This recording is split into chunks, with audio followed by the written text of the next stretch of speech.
of the trip na tayo ngayon. And today, we are dropping by Jasper and then diretso kami going home back to Edmonton. And Jasper is one of the most or less crowd probably na park here in Canada. And isa dun sa 5 national park na sinasabi nga dito sa may Canadian Rockies. And I will show you in a while.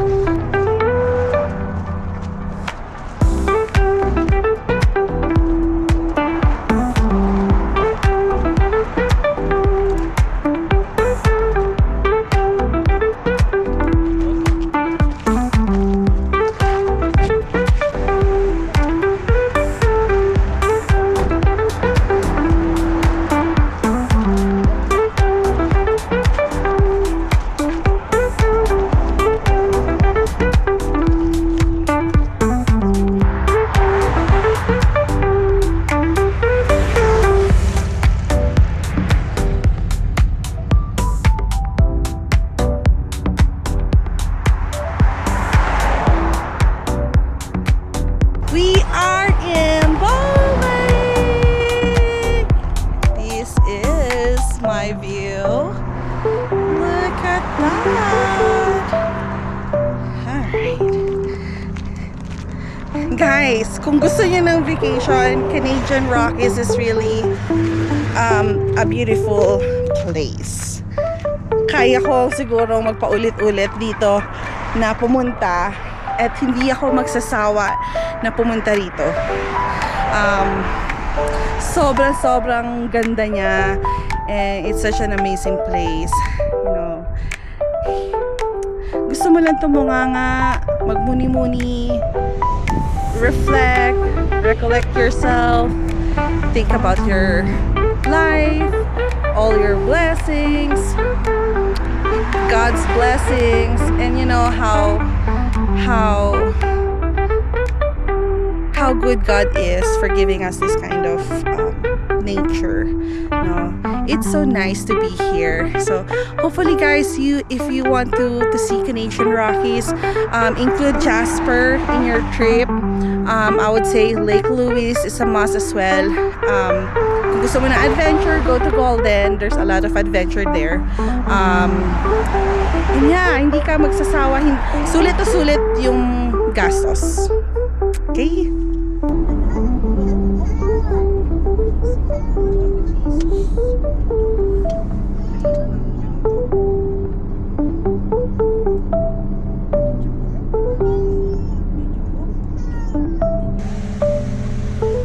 Hi everyone! Andito kami sa Peyto Lake and hindi na ako makyat dahil medyo steep yung hiking.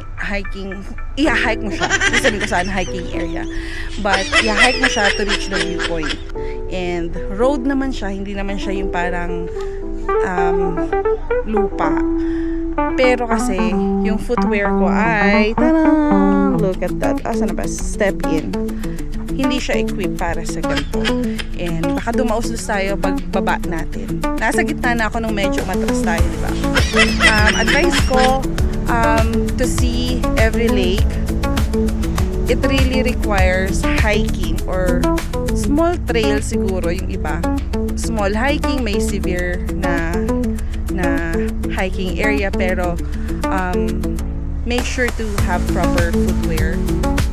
Meron akong rubber shoes nasa kotse pero kasi hindi namin ina-expect na mag-hike pa kami at this point sa Jasper kasi mga viewpoint, mga scenic view lang ang plan talaga namin. So, advice ko is be prepared kung hindi ka hiker person. Medyo hindi mo ma-appreciate yung view kung hindi mo siya itutuloy, di ba?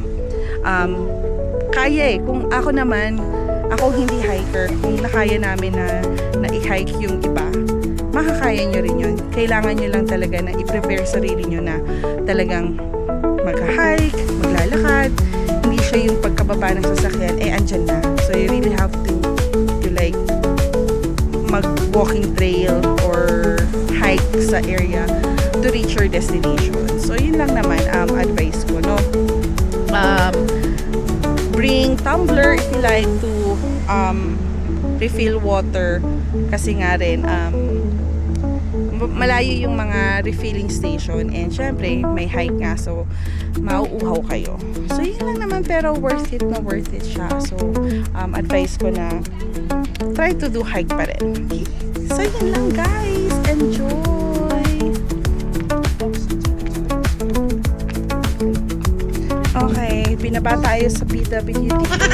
So, mas safe and mas easy hiking trail.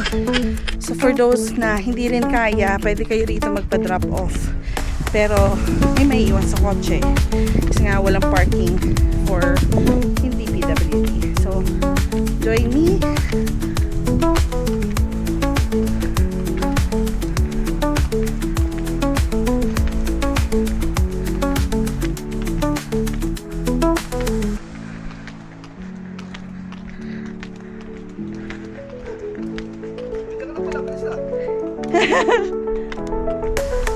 Balik na ako.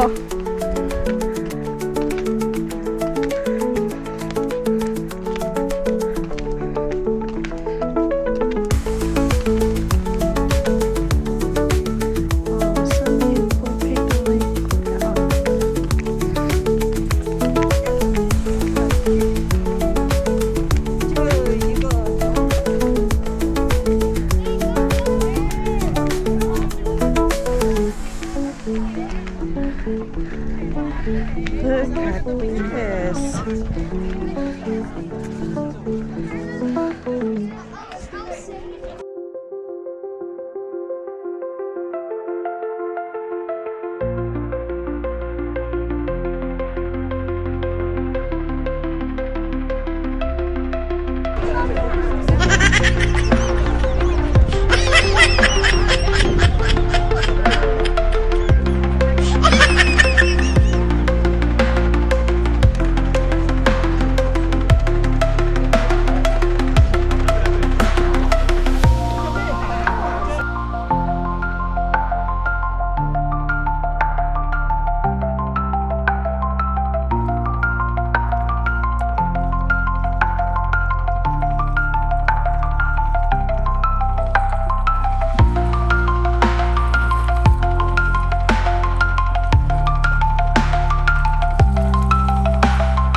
Days later. Hi guys! So, uuwi na tayo. Tapos na ang ating bakasyon. Dito kami sa Edmonton Airport and we're waiting to board. Ayan. So, ano ba? Pagpunta namin from US down to Canada, walang ETA, walang immigration. Yun pala. So, again, we don't need ETA if you are a green card holder. And then, nung pumunta kami dito, walang immigration. Tinanong lang yung number of stay. Parang nasa pila lang kayo. Hindi nga siya mismo yung parang officer na officer. Okay.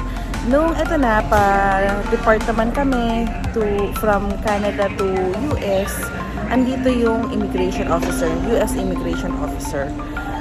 Pilipino pa nga, so medyo nadalian din kami, di ba? Wala naman tanong, sinabi lang na anong ginawa niya dito, how long kayo nagstay dito.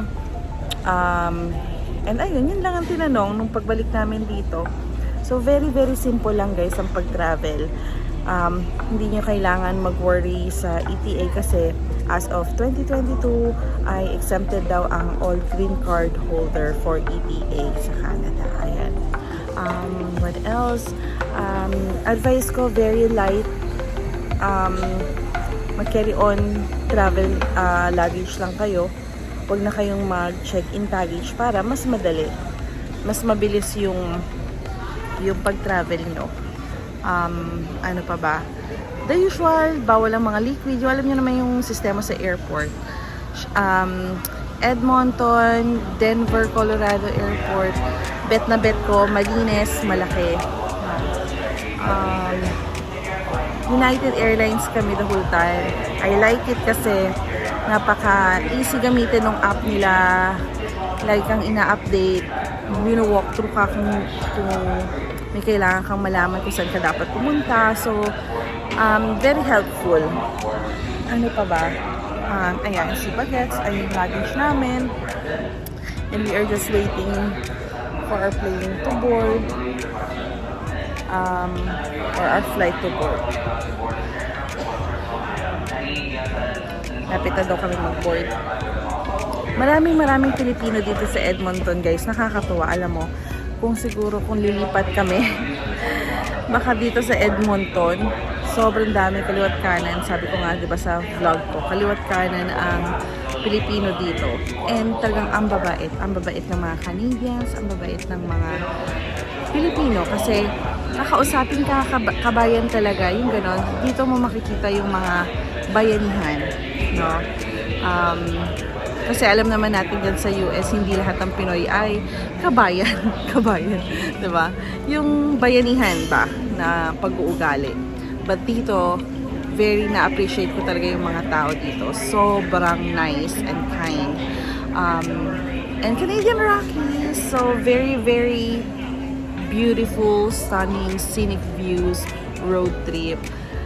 Yung mga 5 hours naming long drive ay sulit, worth it. Kasi never ako nakatulog, which is usually nakakatulog ako pag ganyang long drive. Ano pa ba?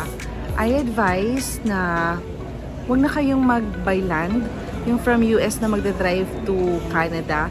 Kasi guys, ang daming biyahe.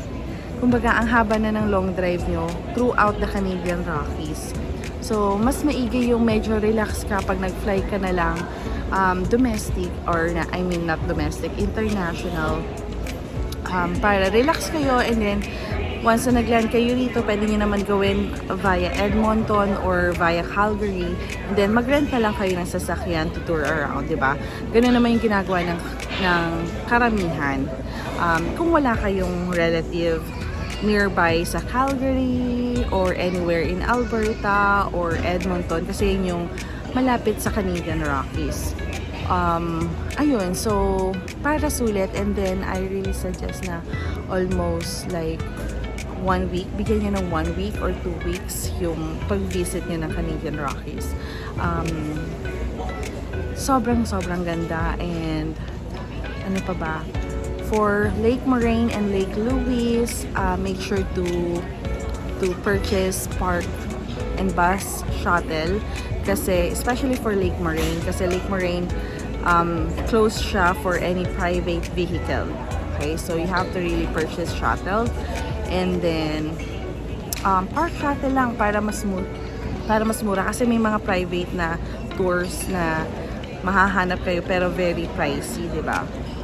Ano pa ba? Canmore is one of the parang sentro ng Banff, and you can always stay there. Mas cheaper in Canmore than staying in Banff itself. Kasi dahil masyadong tourist spot na yun, diba? Ano pa ba? May mga area na walang signal, so make sure na you are ready, you know where to go. Pero hindi naman kayo mawawala kasi maganda yung may mga signage. Hindi kayo malolost. Okay? Ano pa ba? Ayun lang. So guys, advice ko talaga to visit Banff, Jasper, Yoho, Golden, basta Alberta, Canadian Rockies, kasi it's really a good place to visit. Mga bucket list yan, no? So yun lang guys. Kung may na-miss ako, yung iba kasing mga travel tips, hindi na ako nagsalita sa vlog ko kasi gusto ko ma-enjoy nyo yung scenic view. as much as I enjoyed it, di ba? Gusto ko ma-enjoy nyo rin siya. Instead na marindi kayo sa boses ko. Ayun. So, yun lang guys. We'll welcome back to US na ulit.